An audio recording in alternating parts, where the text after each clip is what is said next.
문정인 대통령 통일외교안보 특보가 금명간 남북 간 정상회담이 있을 것이라며 이를 계기로 한국 정부가 촉진자 역할을 하며 제3차 북미 정상회담이 진행될 수 있음을 시사했습니다.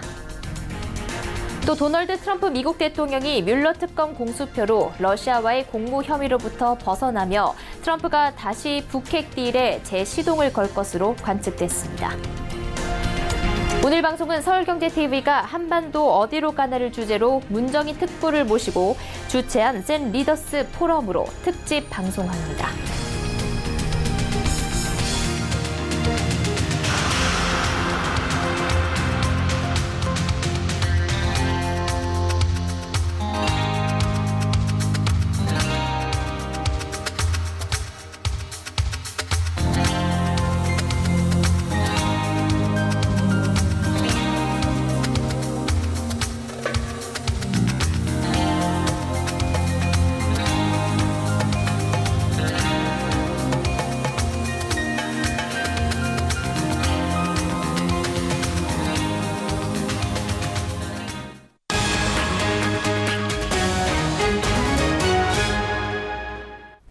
시청자 여러분 안녕하십니까? 젠 뉴스 플러스 양한나입니다.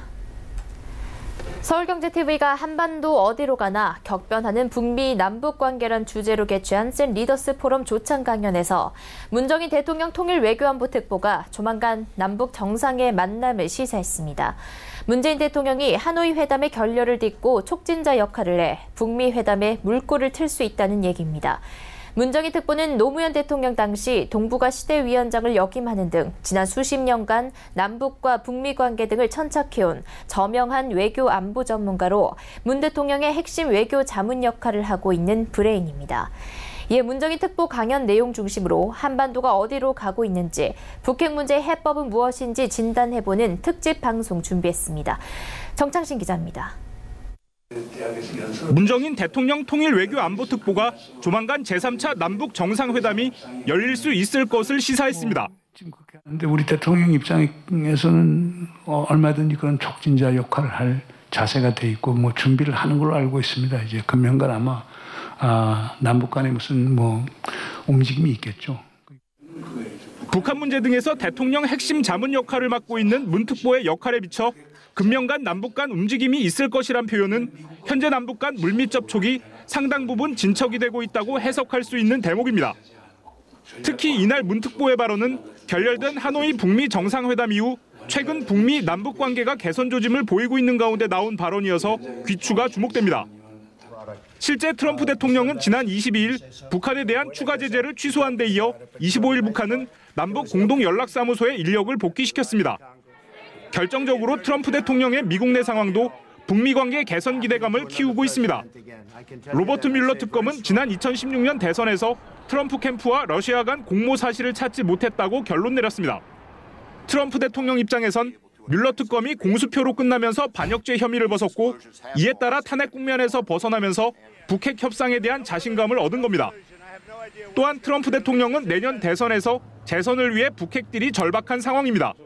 대선 승리를 위해 성공한 외교 결과물이 필요하기 때문입니다.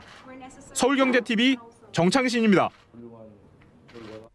문정인 특보는 북핵과 한반도 평화 해법을 찾기 위해 먼저 2차 북미 정상회담 전후로 쏟아진 이른바 딜 개념을 명확히 정리하는 게 중요하다고 강조했습니다. 북한이 하노이에서 내민 영면 핵시설 해체 카드가 결코 작은 것이 아니고 스몰 딜에서 출발해 빅 딜이란 큰 숲을 함께 바라봐야 한다는 겁니다. 유민호 기자입니다. 빅딜과 스몰딜, 굿딜, 배드딜에서 노딜까지. 북미 정상이 단판으로 내놓게 될 결과물을 뜻하는 딜은 북핵 문제를 꿰뚫는 키워드입니다. 문정인 특보는 강연 서두부터 북핵과 한반도 평화해법을 찾기 위해 먼저 딜의 개념을 명확히 정리해야 한다고 강조했습니다. 우리가 빅딜이다, 스몰딜이다, 굿딜이다, 배드딜이다, 노딜 이런 얘기들이 나오는데 그런 개념을 우선 명명하게 할 필요가 있을 것 같아요. 일괄타결로 불리는 이른바 빅딜은 양측이 서로 원하는 모든 것을 한꺼번에 교환한다는 뜻입니다. 북한이 핵무기와 생화학무기, 그리고 미사일을 완전히 폐기하면 미국은 북한의 정치적 안정을 보장하고 나아가 군사동맹까지 맺는 개념입니다. 핵심은 북한이 하노이에서 제시한 스몰딜입니다. 북한의 영변 핵시설 완전 해체와 미국의 연락사무소 설치, 평화선언 등을 맞바꾸는 겁니다. 문 특보는 북한이 내민 카드가 결코 작은 것이 아니라고 평가했습니다. 또 뭐가 있느냐면 삼중수소라고 해서요. 트리티움이라고 해서 이게 원자탄을 증폭을 시키거나 수소폭탄을 만드는 그 실험실 겸 생산 공장이 있습니다. 그건 상당히 중요합니다. 북한 핵 시설의 거의 그 대부분을 없애는 게 되니까. 문 특보는 앞으로 문재인 정부가 미국의 빅딜과 북한의 스몰딜 간 절충점을 찾아내는 것이 중요하다고 주문했습니다. 빅딜로 포괄적인 합의를 이루고 스몰딜로 점진적인 이행을 해나가자는 겁니다. 우선 작은 것으로 성공 사례를 만들어 신뢰를 쌓고 나아가 합의에 이를 수 있는 로드맵을 그리는 것이 바람직하다고 덧붙였습니다. 서울경제TV 유민호입니다. 트럼프의 앞으로의 행보에 대해서는 북핵 협상에 다시 나설 것이라고 분석했습니다. 한때 어두웠던 트럼프 대통령의 국내 정치 판도가 나아지면서 북미 관계 청신호가 들어올 것이라고 내다봤습니다. 이하라 기자입니다.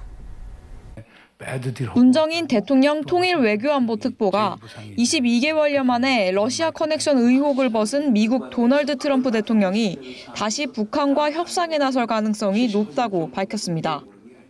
얼마 전까지는 탄핵 국면에 몰렸었는데 지금 러시아 커넥션 문제에서 자기가 클리어해졌다고 하니까 트럼프 대통령이 다시 북한하고 협상할 가능성이 상당히 많습니다. 미국의 뮬러 특검이 트럼프가 러시아와 공모한 증거가 없다고 밝히면서 트럼프가 북핵 협상에 자신감을 얻었다는 겁니다.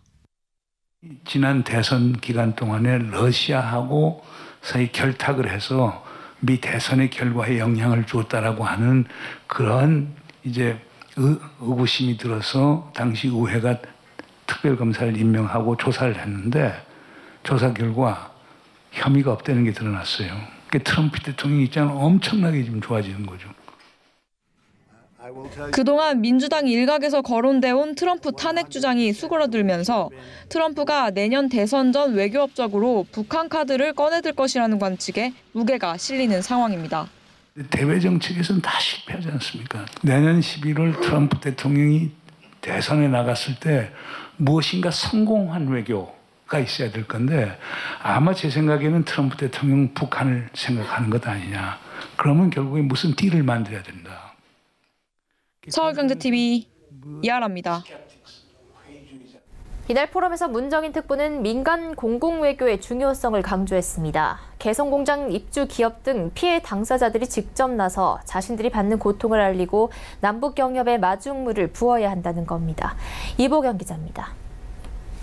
문정인 대통령 통일 외교안보 특보는 미국 정계가 남북경협 중단에 따른 민간의 고통을 이해하지 못하고 있다고 진단했습니다.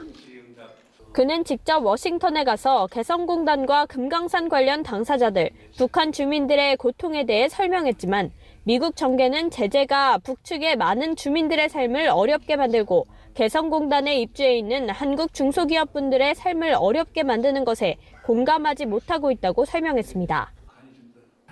제가 워싱턴 이번에 가서도 그 하원의원들 한 10명 민주공화 사람들 만나면서 그 얘기를 강조하는데 그 감이 잘 안 오는 모양이에요. 그 사람들은 제재라고 하는 게 무슨 물건 같아요.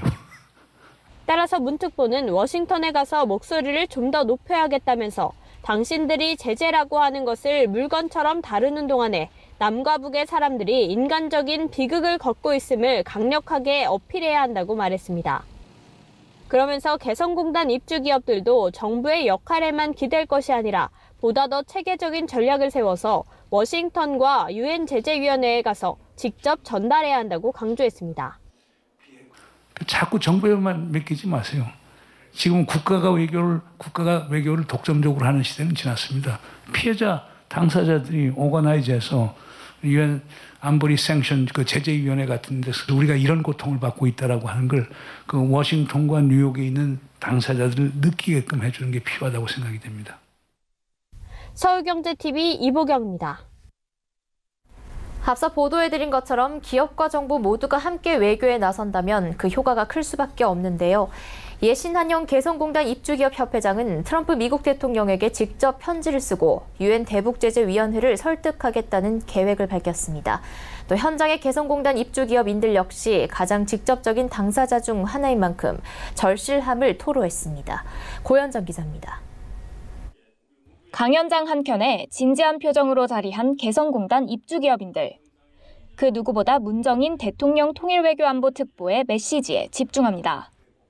개성공단이 닫힌 지 4년이 된 데다 2차 북미 정상회담에 걸었던 기대마저 무너지며 이른바 그로기 상태에 빠졌기 때문입니다. 네, 기업들 입장에서는 지금 희망 고문을 지금 당하고 있는 거예요.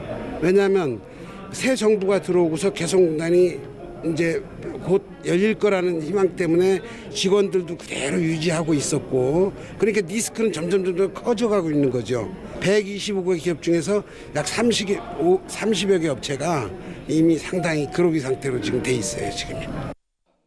개성공단 기업의 시설 점검을 위한 제8차 방북 신청이 지난 22일 유보됐고, 같은 날 북한은 또 개성 남북 공동연락사무소 북측 근무 인원을 전원 철수하는 등 계속되는 악재에 기업인들의 속은 타들어갔습니다.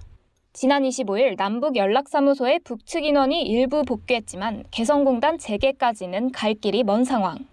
이에 신한용 개성공단 입주기업협회장은 도널드 트럼프 미국 대통령에게 편지를 쓰고 대북제재위원회도 직접 찾아가겠다고 말했습니다. 4년째 멈춰선 개성공단의 문제를 정부의 몫으로만 남겨두기보다는 적극적으로 개성공단의 실정을 알려 민관이 함께 해결의 물꼬를 트겠다는 겁니다.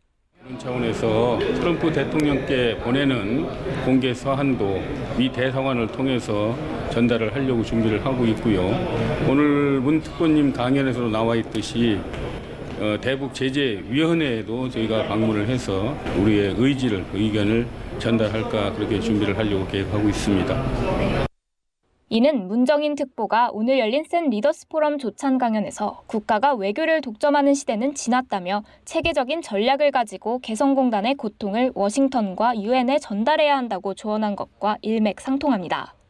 현장을 찾은 개성공단 기업인들 모두 이에 적극 동참하겠다는 뜻을 밝힌 동시에 정부가 남북 경협의 리스크를 보완하는 법적, 제도적 장치를 마련해 줄 것을 재차 강조했습니다. 서울경제TV 고현정입니다.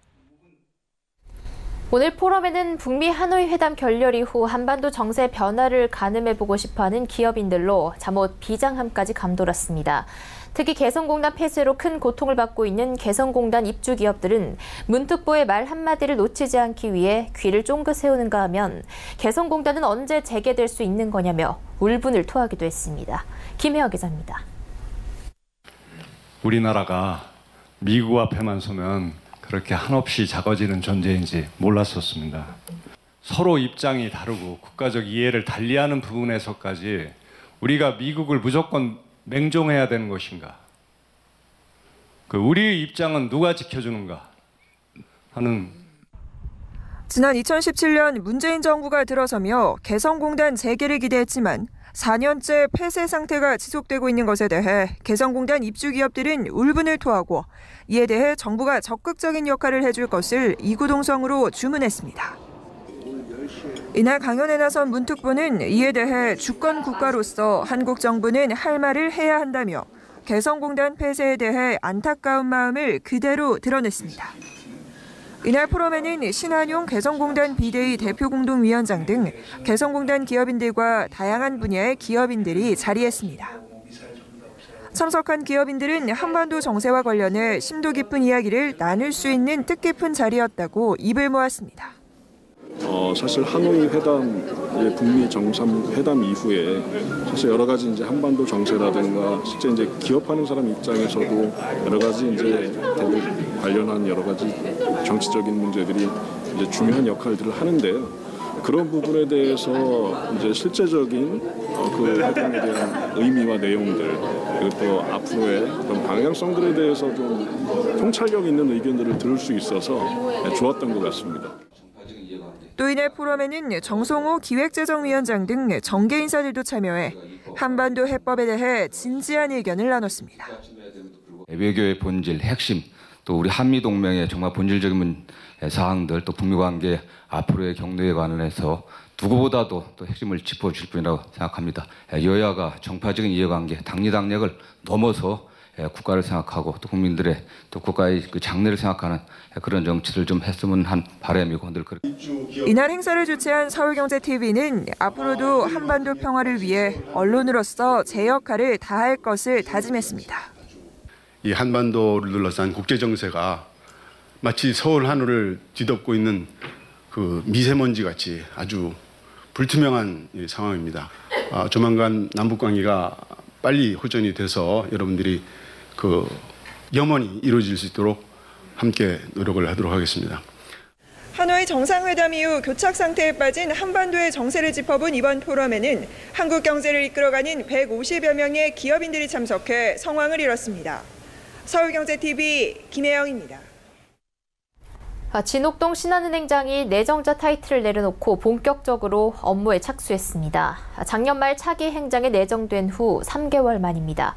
100일 가까운 경영 구성을 마친 진 행장은 금융환경 변화 속에서도 변하지 않는 고객 중심 가치를 강조했습니다. 정홍규 기자입니다. 진옥동 신한은행장이 주주총회와 취임식을 거쳐 공식 임기를 시작했습니다. 진 행장은 오늘 오후 취임 기자간담회에서 간담회가 열린 장소를 빌어 앞으로의 기본 경영 철학을 밝혔습니다.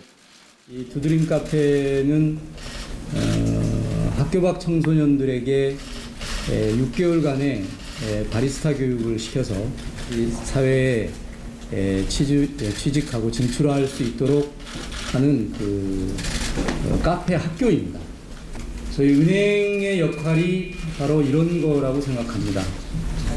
고객의 성공을 염원하는 동반자로서, 그리고 4차 산업혁명으로 금융업의 경계가 허물어지는 등 큰 변화가 일고 있지만 이런 때일수록 고객 중심이라는 목표를 더 뚜렷하게 해야 한다는 겁니다. 이를 기반으로 은행권 최대화된 디지털과 글로벌에 대한 독특한 전략도 공개했습니다. 우선 디지털과 관련해 다른 은행들은 IT 부서를 대폭 늘리고 있지만 진 행장은 IT 부서 사무실을 전부 없애버릴 구상을 하고 있다고 밝혔습니다. IT 개발자 200~300명이 사무실에 모여있을 게 아니라 개발자들이 영업점으로 흩어져 고객의 니즈를 직접 발굴하고 개발해야 한다는 겁니다. 한편 진 행장은 글로벌 분야에 대해 선진국과 신흥시장의 전략을 달리했습니다. 우선 미국과 일본 등 선진국은 기축통화를 안정적으로 조달해줄 수 있는 채널 확보에 주력하겠다고 밝혔습니다. 선진국 해외법인은 한국 본사가 외환 위기로 흔들릴 때 기축통화를 조달해주는 역할을 해야 한다는 겁니다. 또 진 행장은 신흥시장에 대해 가능성이 있는 곳에 집중 투자해 그곳에서 초격차를 벌리겠다고 말했습니다. 구체적으로는 최근 성과가 나고 있는 베트남에 과감한 투자를 해 국내 은행들을 따돌리고 현지 은행과 겨루겠다고 밝혔습니다. 서울경제TV 정은규입니다. 작년 한 해 동안 코스닥 상장사들이 사업 다각화를 위한 투자가 7조 원을 넘는 것으로 알려졌습니다. 코스닥협회는 오늘 작년 한 해 동안 코스닥 상장 기업들이 7조 2,061억 원을 투자에 사용했다며 이는 지난 2017년 투자 금액인 6조 1,754억 원보다 1조 이상 많은 수준이라고 발표했습니다. 전년 대비 가장 많이 투자가 증가한 분야는 신규 시설 투자로 전년 대비 38.9% 증가했습니다. 투자 항목 중 가장 큰 비중을 차지한 타법인 출자 역시 투자 금액이 전년 대비 14.6% 증가해 총 4조 9,554억 원이 투입됐습니다. 유형자산 취득은 건수와 총 금액은 증가했지만 한 회사당 취득한 평균 금액은 감소했습니다. 이는 취득 금액 증가폭보다 공시 건수 증가폭이 더 컸기 때문으로 분석됩니다. 공시 의무가 없어 정확한 투자 규모 확인이 어려운 기술 도입 분야는 지난 2017년과 마찬가지로 투자 금액이 집계되지 않았습니다. 코스닥협회 측은 경제 여건이 불확실해지면서 기업들이 사업 다각화와 성장 동력 확보를 중요하게 여기게 됐다며 타법인 출자와 신규 시설에 투자가 집중된 것은 이 때문인 것으로 보인다고 분석했습니다. 금융감독원이 금융투자회사의 지배구조를 자본시장 불안 요인으로 지목하며 이를 체계적으로 관리해 나가겠다고 밝혔습니다. 원승현 금감원 부원장은 오늘 증권사와 자산운용사, 금융투자협회 관계사 등이 참석한 가운데 2019년 금융투자부문 금융감독 업무 설명회를 열고 이같이 밝혔습니다. 원 부원장은 작년 증권사가 역대 최고 수준 이익을 달성하고 자산 운용사도 견조한 성장세를 보였으나 최근 대내외 경제 여건을 보면 여전히 자본시장에서 시스템 리스크를 야기할 불안 요인이 산재해 있다고 지적했습니다. 금감원은 올해 자본시장 주요 리스크에 대한 체계적 관리와 건전한 금융투자 산업 육성을 기본 축으로 금융투자 부문의 감독 검사 업무를 추진합니다. 자산운용산업 발전 방안으로는 아시아펀드 패스포트 감독 방안도 마련합니다. 펀드 패스포트는 한국과 일본, 태국과 호주, 뉴질랜드 등 5개 회원국이 패스포트 펀드로 등록된 펀드를 다른 회원국에서 손쉽게 등록 판매할 수 있게 만든 제도로 올해 시행을 앞두고 있습니다. 금융위원회와 금융감독원이 오늘부터 내일 오후 6시까지 이틀간 인터넷은행 예비 인가 신청을 받는다고 밝혔습니다. 현재까지 참여 의사를 공개적으로 밝힌 곳은 키움뱅크 컨소시엄과 토스뱅크 컨소시엄 두 곳입니다. 키움뱅크 컨소시엄은 키움증권이 주축이 되며 하나금융지주와 SK텔레콤, 온라인 쇼핑몰 11번가 등이 참여합니다. 키움뱅크는 키움증권의 모회사인 다우기술을 통해 IT 업체의 혁신성을 발휘하겠다는 전략입니다. 여기에 하나금융과 SK텔레콤의 금융통신 노하우를 접목합니다. 토스뱅크 컨소시엄은 간편송금 토스를 운영하는 비바 리퍼블리카가 주도합니다. 토스뱅크는 당초 신한금융지주와 현대해상 등 대형 금융회사가 참여할 계획이었으나 설립 방향과 사업 모델 등에서 의견이 엇갈리며 불참하게 됐습니다. 대신 글로벌 벤처캐피탈 업체를 투자자로 유치했습니다. 금융당국은 예비 인가 신청 서류를 토대로 외부 평가위원회 평가를 포함한 금감원 심사를 진행합니다. 심사 결과를 바탕으로 5월 중 금융위에서 예비 인가 여부를 의결합니다. 예비 인가를 받으면 인적, 물적 요건 등을 갖춰 본인가를 신청하고 금융위로부터 본인가를 받으면 6개월 이내 영업할 수 있게 됩니다. P2P 금융 관련 5개 협회가 오늘 공동 성명을 내고 P2P 금융 법제화 추진을 촉구했습니다. 단체들은 P2P 법제화 추진을 지지한다며 이번 국회에서 조속한 심사가 이루어지기를 기대한다고 밝혔습니다. 이번 공동성명에는 한국 P2P 금융협회와 마켓플레이스 금융협의회, 한국 핀테크 산업협회와 한국 인터넷 기업협회, 코리아 스타트업 포럼이 참여했습니다. 이 단체들은 P2P 금융권은 건전한 산업 발전과 소비자 보호를 위해 다양한 자정 활동을 하고 있다며 급속히 발전하는 새로운 산업인 만큼 P2P 금융으로 인한 서민 피해가 늘지 않도록 법제화가 시급하게 이뤄져야 한다고 말했습니다. 지금까지 국회에 발의된 P2P 관련 법안은 총 5건으로 국회 정무위원회 법안심사소위원회에서 논의됩니다.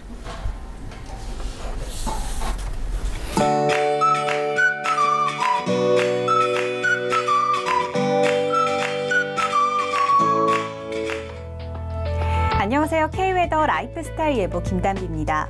내일은 중북부 지방에 봄비가 내리겠습니다. 서울과 경기 서부, 충남 북부는 새벽 한때 비가 내리다 그치겠고 강원 동부와 충북 북부는 새벽부터 낮 사이에 비가 내리겠는데요. 비의 양은 5mm 내외로 그 양이 많지는 않겠습니다. 내일 서울의 아침 기온 9도, 낮 기온 14도로 온화하겠고요. 모레까지는 평년 기온을 웃돌며 포근한 봄 날씨가 계속되겠는데요. 다만 낮과 밤의 큰 일교차에는 유의하셔야겠습니다.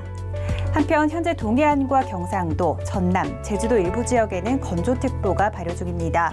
여기에 강원 산간에는 내일 새벽 강풍특보도 내려질 것으로 예상되는데요. 대기가 건조한 데다가 바람까지 강하게 불어 불씨가 옮겨 붙기 쉬우니까요. 산불 각별히 조심해 주시기 바랍니다. 내일 중부지방은 기압골의 영향을 받겠고 남부지방은 남해상을 지나는 고기압의 가장자리에 들겠습니다. 국내외에서 발생하고 유입된 대기오염 물질의 영향으로 미세먼지 농도는 나쁨 단계를 보이며 대기가 탁하겠습니다. 다음은 자세한 지역별 날씨입니다. 중부지방은 새벽 한때 비가 내리는 가운데 인천의 낮 기온 13도, 대전과 청주는 19도가 되겠습니다. 동해안 속초와 강릉은 낮에 비가 시작돼 저녁까지 이어지겠고요. 강릉은 낮에 17도까지 오르겠습니다. 남부지방 광주의 아침 기온 5도에서 시작해 한낮에는 20도까지 오르겠고요. 부산의 낮 기온은 18도가 예상됩니다. 바다의 물결은 동해상으로 최고 3m까지 높게 일어 주의하셔야겠습니다. 토요일 아침에는 다시 기온이 내려가며 쌀쌀하겠습니다. 기온 변화가 잦은 환절기 건강관리 잘하시기 바랍니다. 날씨였습니다. 새 뉴스 플러스 여기까지입니다. 시청해주신 여러분 고맙습니다.